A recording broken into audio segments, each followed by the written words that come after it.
Hello again. You have turned in and tuned in to the Speakers Bureau, St. Lucie County Public School Speakers Bureau, where Superintendent Wayne Gent and my fellow board members are very active in, and we are doing this in order to inspire and encourage and motivate our students here in St. Lucie County to be all that you can be.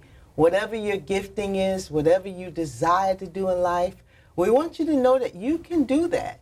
You can do your it, whatever that it is. So the Speakers Bureau, we use it to bring people from all over the community to come in and to share their life story with you. And we have a very special guest today. His Reverend Dr. Kenneth Mills. And I'm going to read a little bio that you've given me right here. Now, in full disclosure, he is my husband of over 44 years. And so this is the first time that he's been our guest here on the Speakers Bureau, and I'm so glad to have you. Thank you, Dr. Mills. I'm going to read a little bio, and then we'll get started on your life story. Yes. Reverend Dr. Kenneth Mills Sr. has been a minister of the Gospel of Jesus Christ in St. Lucie County for over 3 decades, and has been a community activist and advocate for St. Lucie County children for over 32 years. He has been the soulmate, my soulmate, for 44 years, and we have 4 children. All of the 4 children grew up in St. Lucie County, and all have graduated from St. Lucie County Public Schools. He is a graduate of the St. Lucie County Public School himself, a native of Fort Pierce. He attended Means Court Elementary. Was that right here? Right here in this building. I thought so. Okay. Right here on these grounds. In the 60s, and was one of the founding students of the famed Fort Pierce Central High School Cobras. He has a second-time state championship. He was a second-time state championship athlete and played on the only state championship football team that St. Lucie County has produced. So it was only one time that we went as a county for football all-state. Yes. And won. Okay. He is also a graduate of Jacksonville Theological Seminary.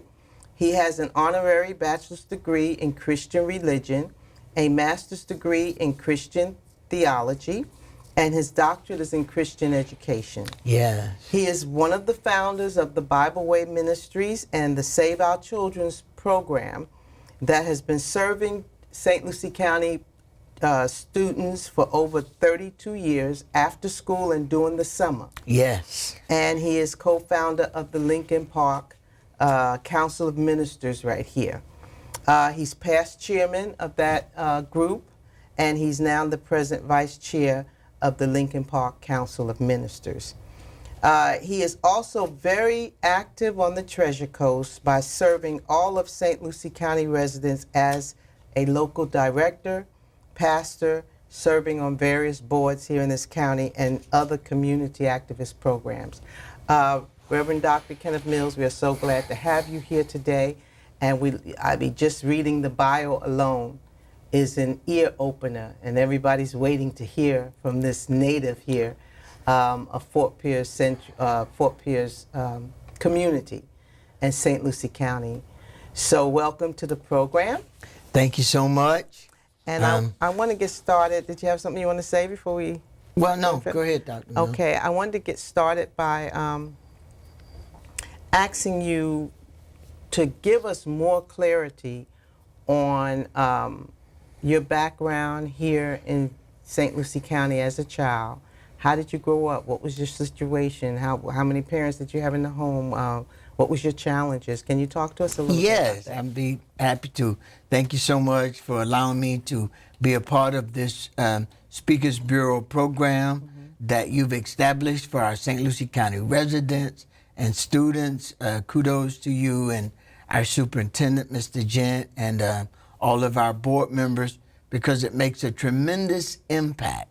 I've been with you from the beginning, and I've seen the impact that it's had on our students, parents, and our residents. So growing up here in Fort Pierce, I attended all of the local schools except the famous Lincoln Park.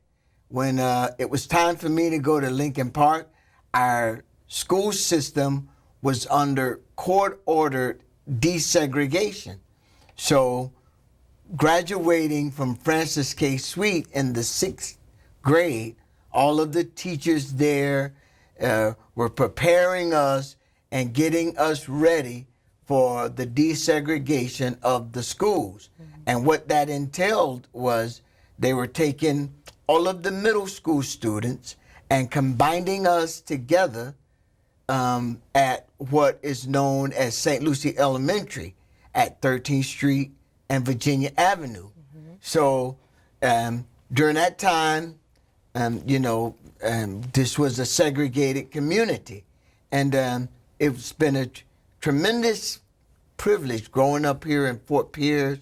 I just thank God I've had the opportunity to raise my children here in Fort Pierce, St. Lucie County, and Port St. Lucie.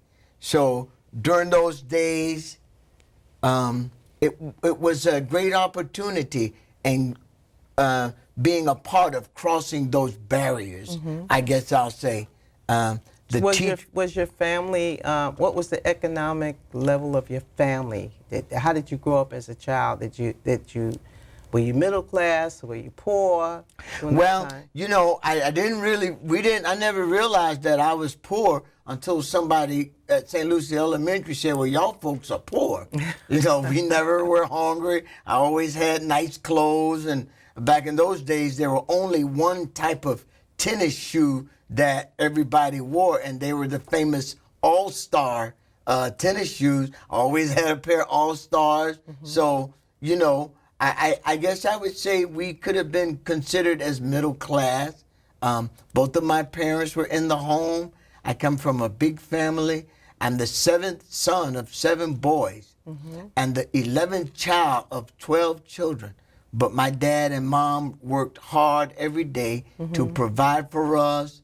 And I just wouldn't trade the family that I grew up in for nothing in the world. Mm-hmm. All the money in the world couldn't take the history and the love mm-hmm. that I was given by my parents and my siblings growing up here in Fort Pierce. It's amazing if you have that love in the home, you could feel very rich. Yes. No matter how poor you are yes. or might be. Because I know back in those days, I know your mom had to work really hard washing other people's clothes and cleaning their houses and was gone a lot.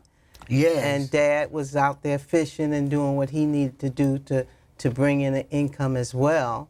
But you had a lot of love and support in the home. And so that you felt like you're just as middle class as anybody else because you had that love. Richest, yes, we did. Yeah. So any challenges? Was everything perfect, or did you face challenge? I know one had to be the desegregation time. Right. No, actually, everything wasn't perfect because during as I've grown up and realized what I lived through, I thought it was perfect then. Fort Pierce at the time was separated by what was called the Canal Bank, Moores Creek. You had Black Fort Pierce and what was called White Fort Pierce. Mm-hmm. And so we stayed in our neighborhood and they stayed in their neighborhood. Mm-hmm. But after the forced segregation, desegregation of our schools, things changed. My world exploded. I learned, I gained a lot of new friends, being a middle schooler and then going to Dan McCarty High School in the 10th grade and preparing for the combining of Dan McCarty High School and Lincoln Park during my 11th grade year. We were, everything was just perfect.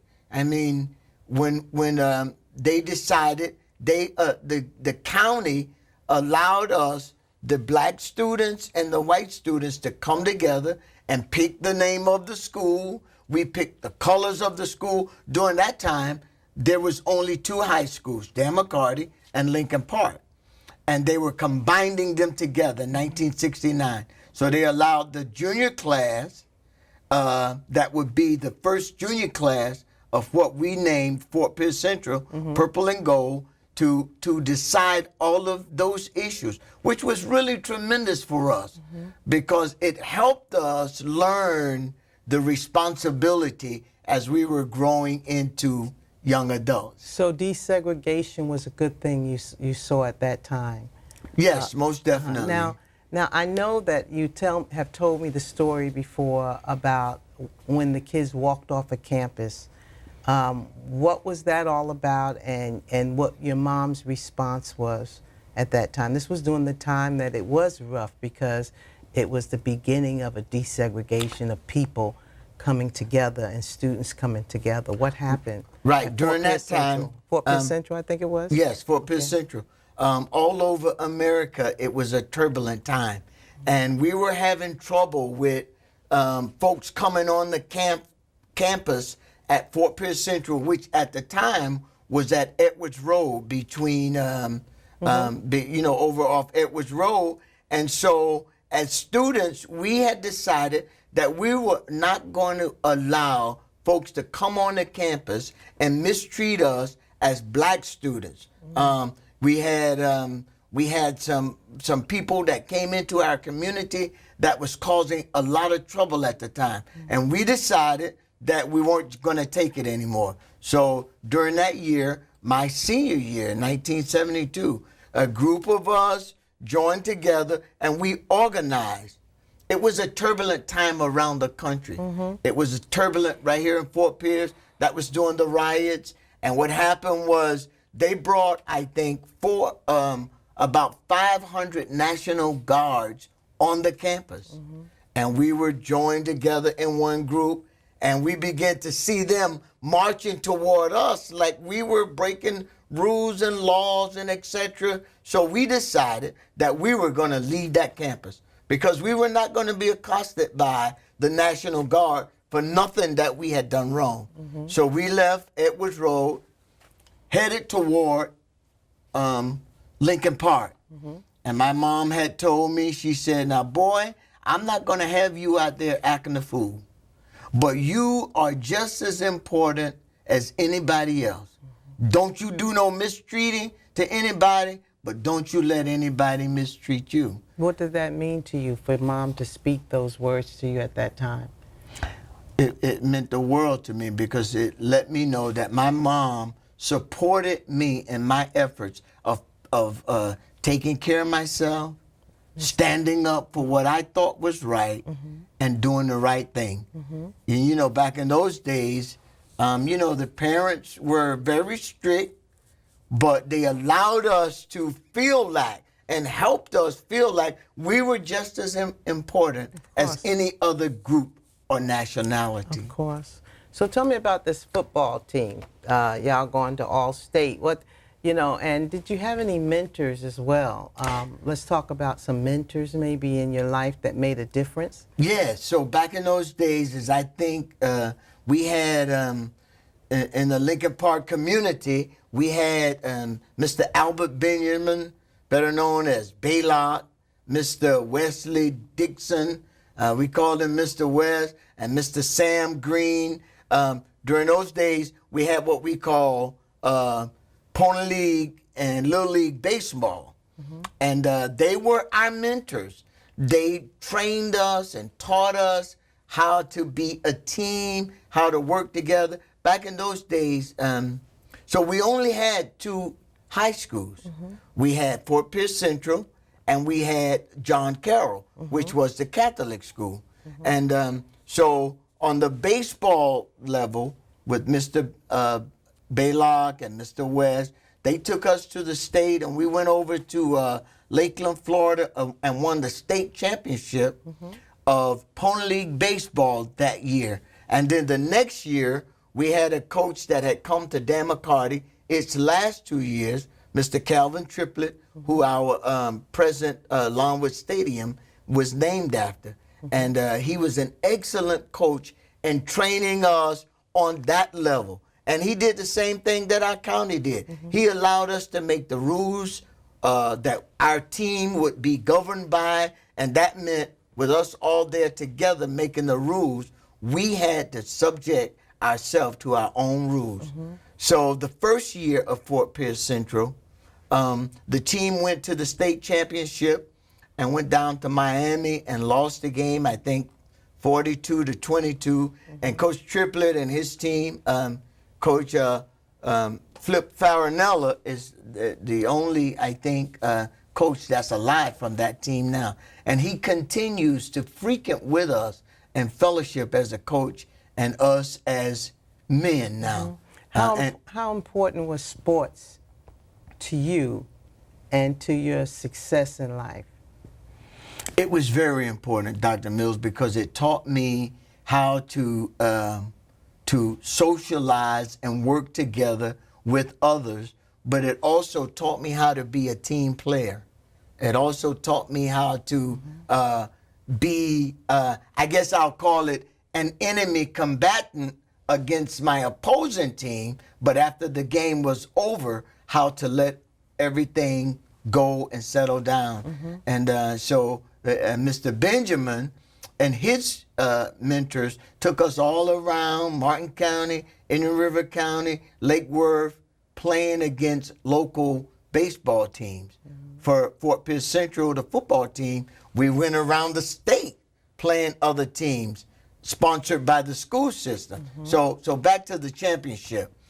Coach Triplett had told us our first, after the team went down to Miami and lost the championship, he said, if you guys can give me a 5-5 record, that means if we could just win 5 games, he would be happy with our team. But he didn't know he was setting us up for a tremendous victory, because we went all the way 13-0, won the state championship in a stadium that we felt had been built for us to win that game, the present Longwood Stadium. And it just meant the world in thrusting me out into our society as a winner, as a champion. How about education? How important was education to you and to your parents, for you? And how important is it to you today? What do you think about one getting a good education? I just think back in those days as a teenager, it really wasn't that important to me. Right, like it is with most of our teenagers today. It's the but same to my thing parents, it was the most important thing. My mom and dad, they would let us know you either graduate. Back in those days, a high school diploma was just as important, they thought, as a college degree. And all of my mom and dad, 11 of my mom and dad, 12 children, graduated with high school diplomas. It was a tremendous accomplishment. The majority of us went on to go to college and graduated with college degrees. It's so important. It's like the new civil rights movement of today, that our children be educated. And as I've heard so many say, well, all of the kids are not going off to get a college degree. That's right. But it's still so important that our kids are educated and they learn vocabularies and they learn skills where they can be productive citizens in this great nation we call America and our society. It's one of the most important things that I would say our young people are faced with today. To stay in school, to get a good, solid high school education, and if possible, to get a college degree or learn vocabulary skills where they can become productive in our society. I was sharing with a young man who very gifted academically, and went on and got an AA degree at the college because of our dual enrollment program. That's one of our great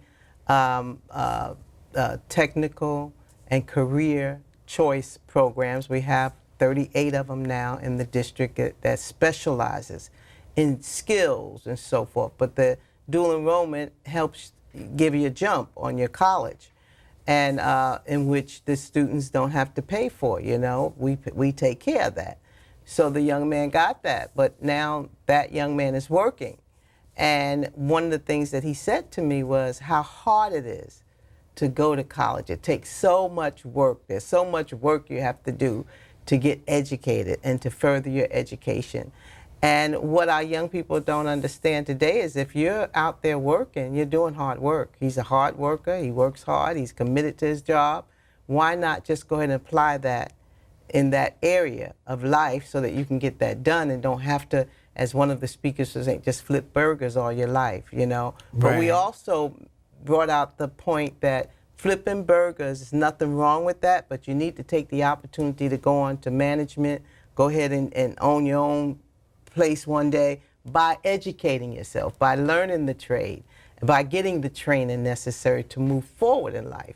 No one has to stay at the same place in life here in America. We all have choices that we make, and how important education is in that area. That's right, Dr. Mills. I agree 100%. And as a graduating senior from Fort Pierce Central, I didn't grasp and understand those dynamics as I thought I wish I would have. I learned later how important that is.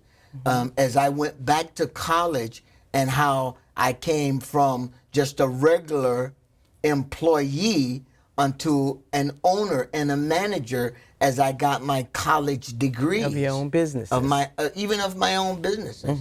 And how a lot of times our young people don't understand how that education puts you in a different financial bracket. Yes. Now tell us about Save Our Children. Save Our Children, we've both been co-owners of that. Started in 1986. And tell us, give us a little history about Save Our Children and what we do. What do you do as the executive director and founder of Save Our Children? Right. Well, long story short, you and I, after we met and fell in love and got married and came back to Fort Pierce and started the Save Our Children's program and the Bible Way Ministries because we saw the need of children, hurting children in the Lincoln Park community that needed to know, needed to be educated and needed to have a good solid foundation in spirituality. We started with our church ministry, and then we saw the need of the children to be better educated. So our church ministry was clothing to the poor and feeding to the poor, and we saw a lot of the children out there. Right. And decided they needed our help as well. Our help also, and we set up the Save Our Children's program. We got incorporated in 1989, and what our approach was to help not only educate the kids spiritually, but to help give them a solid foundation in academics and be a type of assistance to the public school system to help the kids after school with their homework, with their social skills, with their health, with their safe recreation, their recreation, so and all of those dynamics. And you and I, as you have said, have worked with a generation, almost 2 generations of helping educate academically, socially, tutorially of students in St. Lucie County. And providing mentors for those students, because we realize how important it is for children to have people who believe in them. Yes. And not only, as one of the guests was saying, not just show up one time. That's good to show up one time if that's all a person can do. But children do need, because they could say a word at that time that can change a child's life. But they do need mentors. They do need people who, in the community, because they have their teachers. The teachers are doing a great job in St. Lucie County presently, and all of the children in all of the subgroups, whether it be the Latino child or it be the African American or the white child or the Haitian child, all of them we're closing the gap when it comes to education and making sure that each child gets what they need on that level within the school district. But you have a community program. And I know when we first started, there was hardly any community programs out there. I think there was one that was established, and that was Monroe. Yes. I remember Monroe. Miss Cora Monroe. And then we came after Miss Monroe type of thing. But today, there are many different community organizations that are trying to be there for our community kids, and how important is it for us to have community organizations? It's so important, Dr. Mills, the consistency that's necessary for these kids. Many of our kids, when they come home, both parents are working just to provide a decent living, and we need these after-school programs and summer camp programs to help these kids. Not only St. Lucie County school system has this summer slide program to help kids not lose what they've gained through the school year, but to also help keep them safe, also help keep them active, and also help keep them moving forward, especially in this technological age that we're living in. And you know, I'm just so thankful that in St. Lucie County, yourself and the other school board members and all of our teachers, the frontline people are so important. Our principals, and the principals, yes. And these our community agencies, I would say, are just as important, because many of these kids, when they're out of school, if they don't have that consistency, as you said, it's good to show up one time. There's something you can speak into these kids' lives. But the consistency is so important, because that shows these kids a few things. It shows them that somebody cares, like Mr. Baylock and Mr. West and those that mentored us back in those days, and Coach Triplett in the public system, like the teachers of today. Okay, so we're coming to a closing now. But I know that one of the things that Save Our Children has been doing and looking into doing more of is the fathers, honoring fathers. And part of that program is to help bring mentors, even more mentors, into the lives of children. Whether it's here with us at Save Our Children or out in another organization. But encouraging fathers to be out there, men to be out there, even if their children are all grown, they're fathers. All of the men are the fathers when it comes to the village and this community. And so we want to encourage men in this community to go out there and find young people that they can mentor, that they can speak into their lives. One speaker said someone took him in along with Dr. Huey, along with his son, and helped raise him because his mother was a single parent, and how much that meant to him to have a man in his life. So we're going to encourage all of our men out there in the community, find children, young people, young boys that you can help mentor in life and make a difference. Right. We've got 30 seconds. Right. And it's, as you said, Dr. Mills, it's so great to work through these organizations that's already set up. Yes. And to be consistent with helping teach our young men and our young ladies skills and things that will help them throughout their lives. Reverend Mills, thank you so much for coming on. Thank you, Dr. Mills. I appreciate you, partner. Yes, ma'am. I appreciate you. And thank you for joining the Speakers Bureau. We appreciate you as well. Have a great day.